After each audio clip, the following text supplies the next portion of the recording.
Hello, good afternoon. Welcome to the New York State Museum's virtual summer programming. I'm Catherine Weller, Director of Education for the museum, and today I'm with Ashley Hopkins-Benton, one of our senior historians and the co-curator for the 2017 exhibit, Votes for Women. Now, throughout this month, we're going to be exploring what the ratification of the 19th Amendment did, how women fought for the right to vote, and also look at women today. So please join us this week, tomorrow actually, for programming looking at suffrage campaign buttons, and also starting next week, our Women in Science program will be beginning. So now, to start off with, Ashley, when you look at the 19th Amendment, what did that actually do for women, and what did it not do? Well, at the federal level, the 19th Amendment barred the banning of voters on the basis of sex by the federal government or by the states. But that did not mean that all women could suddenly vote. There were many ways that states could still continue to discriminate, especially against women of color. So the 19th Amendment did not solve everything right away, but still a very important achievement. Now, here in New York State, women had actually been voting since 2017. That was when New York State passed women's suffrage. And I'd like to show you some images of some of the work they did as we talk about why women were producing suffrage cookbooks and how those helped the cause as well. So we'll start in the 19th century. In 1848, Elizabeth Cady Stanton and a group of women in Seneca Falls got together to discuss the ways that women were being discriminated in all areas of life. And Stanton herself brought out the idea that women needed the vote to be able to achieve what they wanted. And that became her life's cause. So this broadside is actually from a universal suffrage convention in the later part of the 19th century, 1867.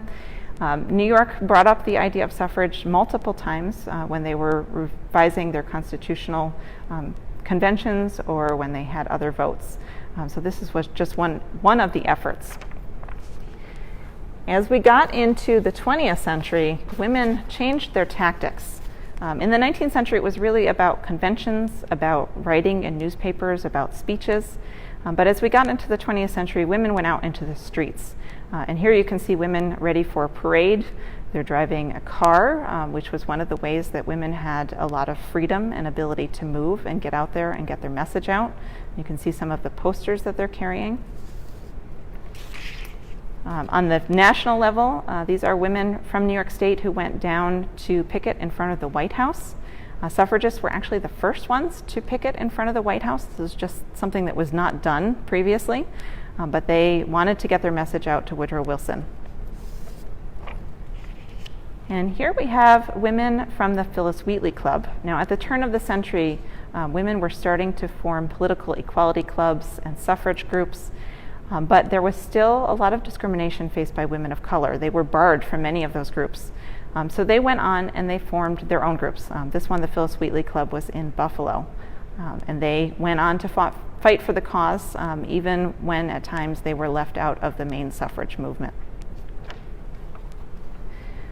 Now, suffragists were fantastic at merchandising to get their message across. Here we can see a selection of some of the products that they made. There's a doll wearing a Votes for Women sash over here, who even has a mouth that moves like she's getting the message across. We have fans, Votes for Women, and they have messages on the back about why women should have the vote. The circular item that you see here is a perpetual calendar on the front and a small purse mirror on the back. So getting that message out into your pocketbook and having it as an everyday kind of thing. There was, of course, apparel, the stockings stitched with Votes for Women, and a hat that might be worn in a parade. And then a set of teacups. And those were originally produced for a fundraising tea, but then sold at women's suffrage headquarters in the city as a way to raise money. And the thread that runs through all of these things, these are all ways to get the message Votes for Women out into everyday lives, but they're also all really feminine artifacts. They're things that women would use. They are typical women's items, and that's one of the ways that they were getting that message across. Women thought about patriotism a lot. One of the messages that they used over and over again was going back to the Revolution and talking about liberty and a voice in government. And actually in 1848 in Seneca Falls, they started off with, "We hold these truths to be self-evident that all men and women are created equal." And so as we get into the 20th century, you can see this carriage, which is actually in the collection of the New York State Museum. If you're able to come to the museum and visit, you can actually look in the front windows and see this on exhibit now. So even though the museum is not open, you can still see the carriage. But this was used in protests on Long Island, and it declared that women needed a vote as part of their liberty. You can see the use of the Liberty Bell. This image actually comes from Pennsylvania, but the Liberty Bell appears over and over in suffrage material. And the Pennsylvania Suffrage Organization actually produced a copy of the Liberty Bell, which was made here in Troy, in New York State, and then paraded all around Pennsylvania to get the message across. Women also made the cause that they helped out the war effort. So during the Civil War, they actually suspended their work and worked on the war effort. And then again during World War I, they suspended suffrage organizing and worked to help the cause. And we can see on this one, a woman's place is in the home, says the AntiSuffragists. But this cartoon asks, is this really the weaker sex who's out on the battlefield helping wounded soldiers? And here again, we have another image of women during wartime doing the work.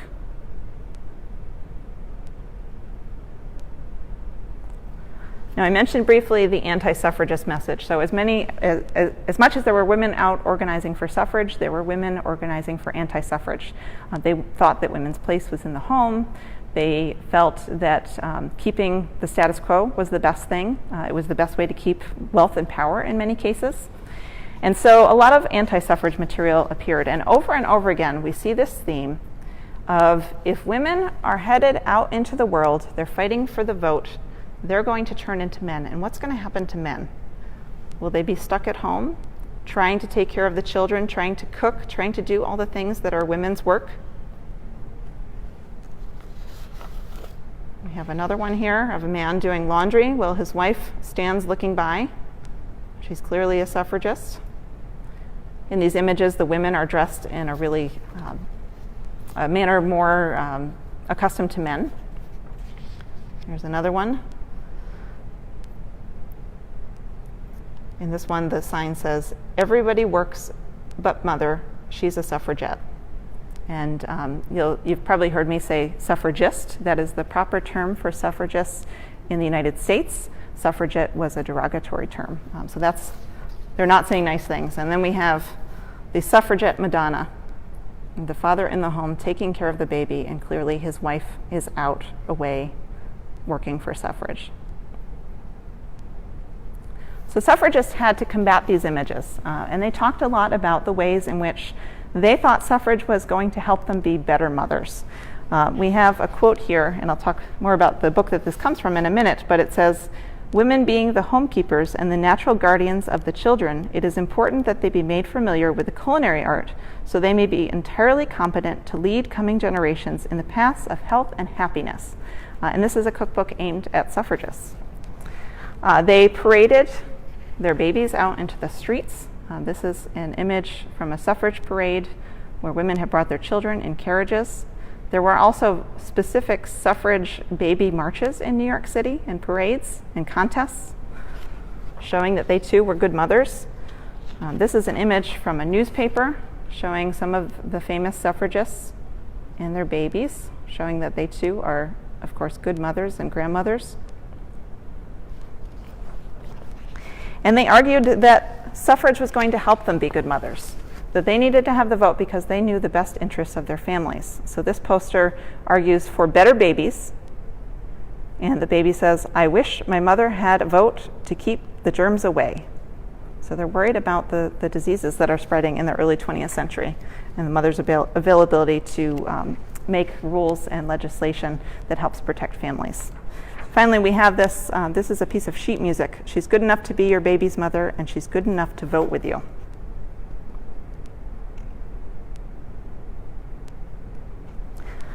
So in keeping with this idea that suffragists are, they want the vote to be good mothers, to be good wives, to help keep their families safe and happy, suffragists started to put out cookbooks, and we're going to talk about two of them today.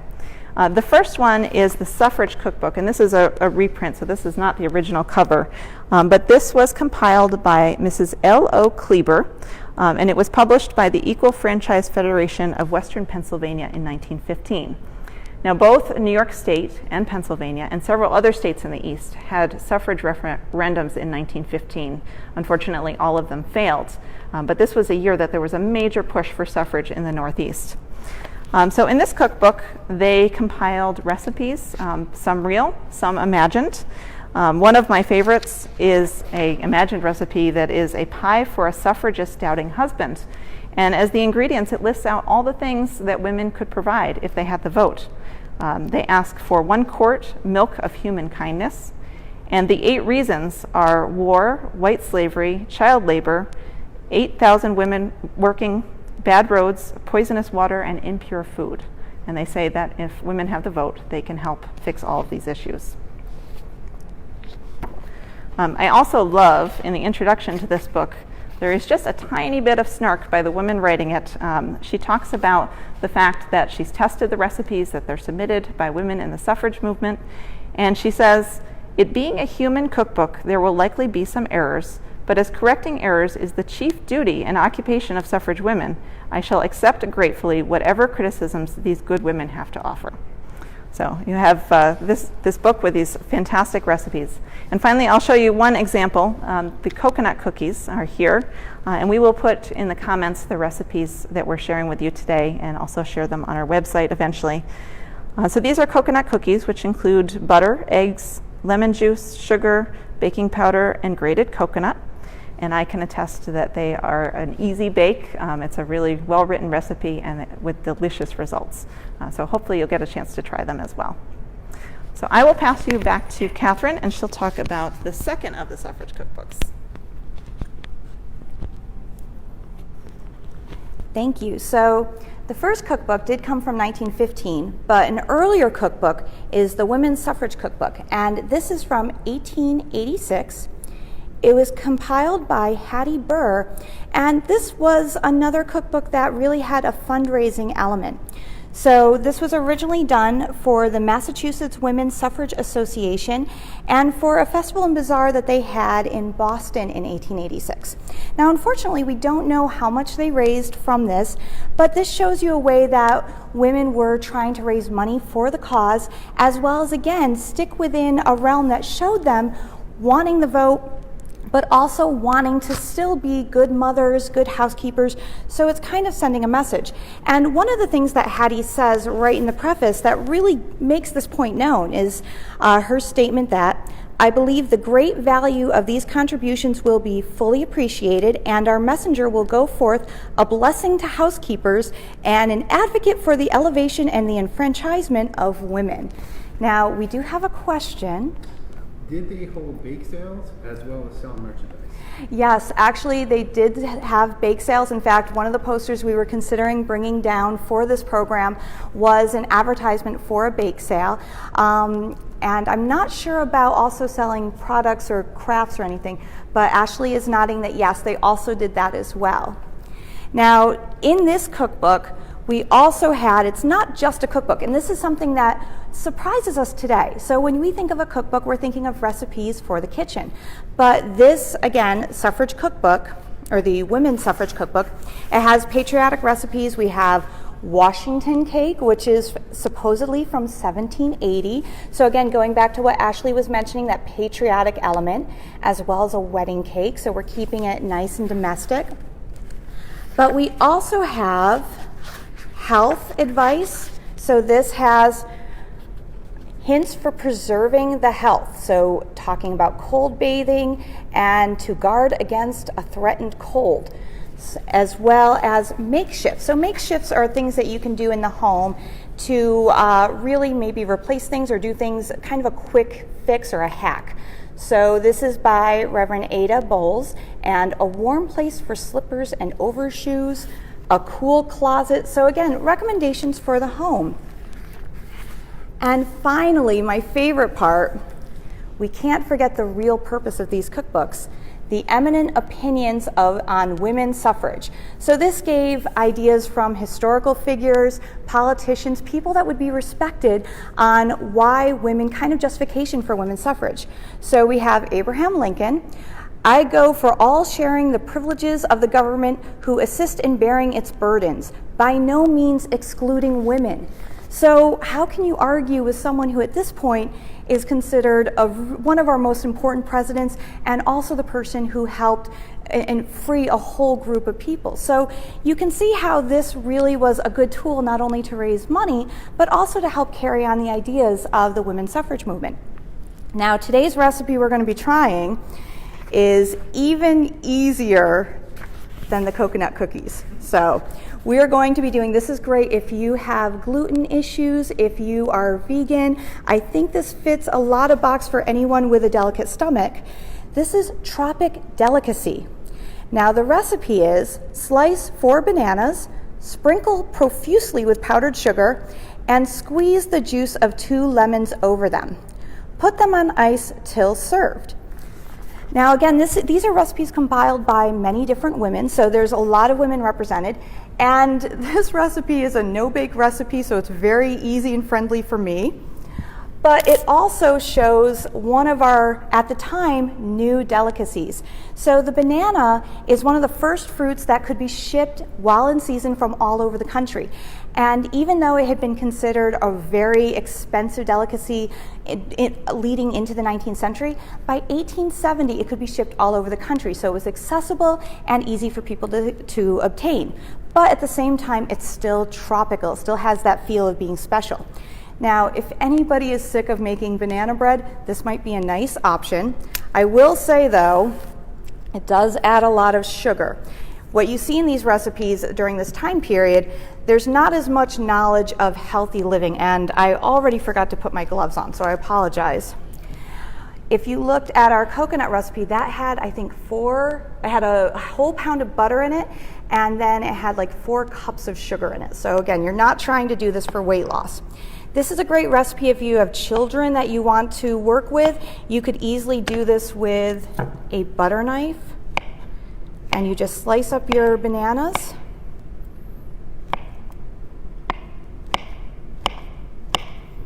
And I'm noticing how loud this is in our galleries. Once you have them sliced up, and again, normally I would be wearing gloves if I was going to serve this to anybody else, but I think I will be eating my 1 banana today. Now, profusely with powdered sugar. Again, another great activity for all of our younger audience members. This is a lot of fun, and you can put as much or as little sugar as you like on your bananas. Now, to add to the tropical nature, we're going to have, and again, the original recipe was 4 bananas and 2 lemons, but I'm going to get a smaller lemon. We're kind of quartering this recipe, so we're going to just slice 1 lemon today and put some lemon juice over this. Now, as you can see, if I can handle this, this is something that is probably going to be very easy in your house. Also a great way to engage the younger members of your family in both history and a fun recipe. I'm going to put some more powdered sugar on there because why not? And again, they can be part of this. And this might be a way of you to be able to introduce the suffrage movement, the enfranchisement of women, and the continuing struggle and fight for women's equality as well as equality for all. Now, this recipe, as Ashley mentioned, will be available on our website. Both of these cookbooks are actually available. If you look them up, you can find them and purchase them if you want the whole cookbook. What's that? We're also on Google Books for free online. Oh, I was going to say, yeah. There are also places where you can find the cookbooks for free online, and we'll make sure to make those available as well. If you're looking for more suffrage activities, if you go to our website, nysm.nysed.gov /resources. We're putting all of our online resources there as well. So you can see coloring sheets, activities, our Votes for Women lesson plans, a lot of things for you to continue exploring the women's suffrage movement.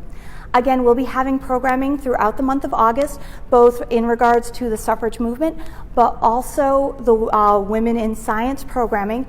And finally, all of this will be available on our Facebook page as well as YouTube. And again, we'll have those recipes in the comments below. Thank you so much. If we don't have any other questions, I want to again thank Ashley so much for contributing today. This was a great history lesson. And hopefully you can join us tomorrow morning at 10 o'clock for our next program, looking at suffrage buttons. Thank you so much.